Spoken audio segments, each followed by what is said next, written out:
The area of Coors in Central is back open this morning. Late last night, police closed it off after a car struck a pedestrian. They say that pedestrian was drunk when he crossed the street. He was taken to UNMH, where he's expected to be okay. No names have been released. Bernalillo County detectives think a former jail guard accused of raping an inmate may have done the same thing to at least 2 other female inmates.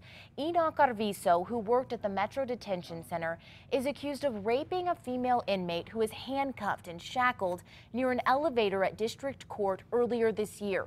Arvizo later admitted to having sex with the inmate. Detectives are still investigating. The parents of 6 Lovington girls who say they were terrorized by a classmate using the fictional character Slender Man say the threats were very real despite the claims from the boy's attorney. As we told you Thursday, the boy is charged with aggravated stalking for allegedly dressing up as Slender Man and chasing one of the girls through school, saying things like, "You're next." Police say they also found 2 handwritten letters in his home with the words, "You will die" and "ha ha."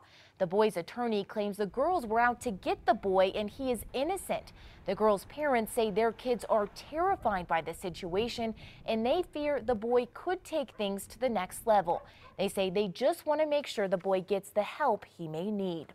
Well, felony charges have been dropped against a Santa Fe teacher who police say threw paperback books at her rowdy 8th grade students, hitting 2 of them. Marcy Slaughter was facing felony child abuse charges, but instead will now have to go to anger management classes. The principal was charged for not reporting the incident. His charges have also been dismissed. The DA says prosecuting the case serves no purpose. A father is accused of pulling a knife on an APS employee in front of kids. It happened Thursday after school at Hawthorne Elementary. A custodian says he was making room in the cafeteria for end-of-school activities when Victor Castillo yelled at him to watch out for his kids. Police say he held a knife to the custodian's side. Castillo is charged with aggravated assault with a deadly weapon. In court, a judge ordered him to stay away from the school and not carry any weapons. Well, it's not what police would suggest doing, but an elderly man beat a robber with his cane after the thief stole $300 from him. Police say Brett Hubbard saw the man taking cash from the ATM outside the Smiths on Tramway. He ran up and snatched the money. That's when the victim started beating him with his cane. Hubbard ran. Police found him hiding in a porta potty and arrested him. An Albuquerque family is trying to find whoever stole a religious statue from the front yard of their home near Catherine and San Pedro. Mary Saavedra says surveillance cameras caught 2 men cutting a chain and carrying away the statue of the patron saint of food. They had a plan. It's not like somebody who just drives by, covets something, takes it, and then feels remorse. These thieves had a plan to take it. The statue is worth about $400, and the couple says it has sentimental value. Well, golfers are teed off about the theft of a very special sign. She's cared so much for people, and it was special for us. He's talking about a special parking sign for 93-year-old Dorothy Booz, who worked at Arroyo del Oso golf course for 45 years. Booz, who's now retired, is still like family to regulars. About 2 years ago, they got her a special parking sign. It was stolen back in November. A very dedicated lady, and it'd be special to find and bring back that sign to the real home that it belongs to. Golfers are just asking the sign be returned as a memento. Well, video of a Hobbs police officer is going viral. A driver stopped at a red light and recorded Sergeant Jason Herrera pushing an elderly man in a wheelchair across the street. Like he had one leg. When I alerted him to the right of me, was north of me, he was trying to attempt to cross the road, but then again he was struggling. Herrera says the department encourages its officers to do a good deed in the community every day. Also caught on camera, 4 firefighters in a roof collapse. The fire broke out overnight in an empty casino just south of Los Angeles. They were cutting a hole into the roof to release hot gases when it gave way and the firefighters fell 30 feet to the floor. Rescue crews pulled them from the flames. Firefighters just fell through! The firefighters ran back to their truck, getting their tools, I guess, to get in, because they said it was some firemen's trapped in there. Very relieved that the 4 of them were able to come out alive. 3 of the firefighters were treated and released with minor injuries. The 4th is recovering in the burn unit, but will be okay. TLC has now pulled the show 19 Kids and Counting after molestation allegations surfaced against one of the Duggar boys. In Touch Weekly obtained a copy of a 2006 police report that showed Josh Duggar inappropriately touched young girls when he was a teenager. He's the oldest child of Jim, Bob, and Michelle Duggar. Josh Duggar responded saying what he did back then was inexcusable. He says he's the one who reported the incident to his family and authorities, and he got counseling along with his alleged victims. Now, Josh Duggar has also resigned from his position at the Family Research Council, a conservative Christian organization that lobbies against abortion and same-sex marriage. A plane crash near a Georgia interstate was all caught on video. According to a Fox affiliate in Atlanta, the crash was caught on police dash cam earlier this month. As you can see, the video shows the plane flying very low before disappearing. Then you see this, a plume of black smoke. All 4 people who were on board died in the crash. Police are hoping the newly released video will help aviation experts pinpoint what led to the accident. And a very strange scene in Fort Lauderdale.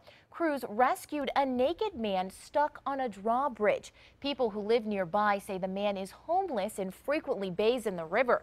He was walking on the bridge when it started going up. He got stuck at the top and rescuers had to climb up to get him.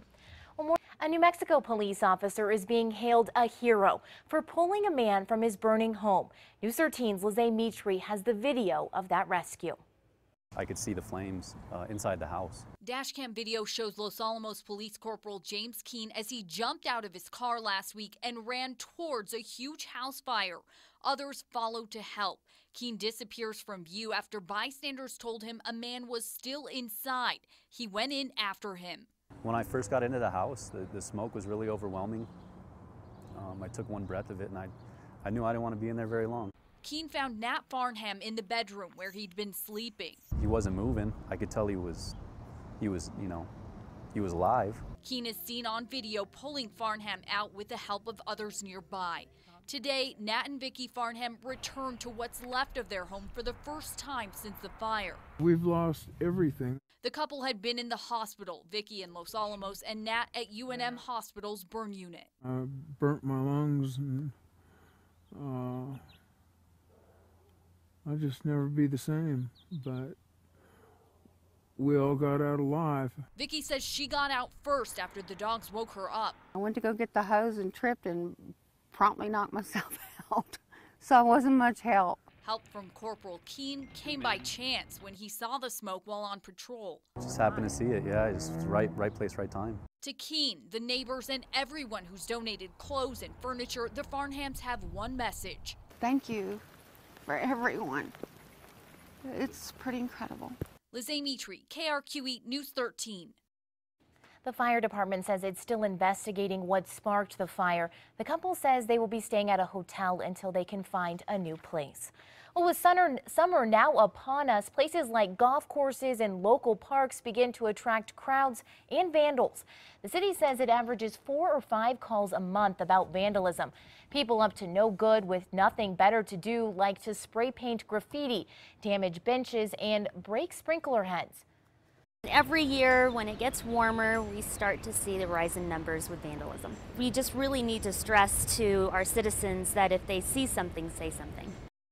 The city says it costs them about $70 grand a year just to fix and replace damaged sprinkler heads and an additional $1,000 to fix damaged benches and tables. They also have to hire full-time crews to clean up graffiti. A tagging danger has sparked concern with P&M and Santa Fe police. A recent vandal climbed this power line in downtown Santa Fe and sprayed graffiti on this 12,500 volt transformer. Officials say the tagger is lucky to be alive. They say the spray paint used could have created a cloud that conducts electricity. That daring or dumb vandal, could have easily been electrocuted. It's incredibly dangerous, it's incredibly foolish, and it's very disconcerting, especially if a life is lost. Santa Fe police say they've seen an increase in this type of activity. The FBI wants to know who this wig-wearing wannabe thief is. This guy was wearing a wig and a fake brown beard when he tried to rob the Wells Fargo inside the Albertsons on Lomas and Wantabo Thursday afternoon. He didn't get any cash and had a getaway driver waiting in a navy blue Ford Explorer. An Albuquerque man who caused a deadly crash nearly 2 years ago has pleaded no contest to vehicular homicide. In 2013, deputies say Christian Diaz was speeding on Rio Bravo near Coors. He lost control, drove into oncoming traffic, and collided with an SUV, killing his passenger. Now he faces 9 years at sentencing. While lots of people will be out enjoying those parks this Memorial Day weekend, others will be working overtime. Barbecue joints like Rudy's Barbecue on Carlisle and Quarters off of Yale are all hands on deck. Both places get an influx of to-go orders for family barbecues. A lot of those parties will kick off at city parks. Now, we've just showed you just how trashed the parks can get during the summertime, but they also take a beating after a celebration. This weekend, the city will have 2 extra cleanup crews. Pick up your trash, take it to the trash can. If the trash cans are full, pack out. Take your trash with you. We don't want it. The city pool's also open today. More than 350 lifeguards are starting work for the summer. Albuquerque's parks are pretty great, according to a new ranking.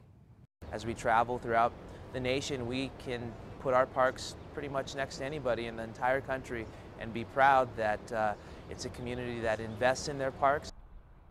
A national report on the best parks in big cities lists Albuquerque 13th out of 74 cities. The report analyzed how many parks each city has, how big they are, and what the facilities are like.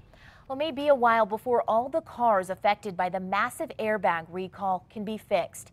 It's predicted that it could take as long as 5 years before the problem is corrected. So far, about 34 million vehicles in the U.S. and 52 million worldwide are included in the recall of Takata airbags. At least 6 deaths have been tied to the defected airbags. And we have a list of all the affected cars on our KRQE app. A bizarre low-speed chase in Los Angeles comes to an end with the help of a bystander. It all started when an off-duty firefighter called police, saying he saw a driver who appeared to be impaired. The driver was going 10 miles an hour and holding up traffic and had a sign on his car that read "Victory Parade." During the chase, the driver smiled broadly, waved and saluted people on the sidewalk, and flashed a peace sign. The bystander jumped in front of the slow-moving car, finally bringing the chase to an end. Well,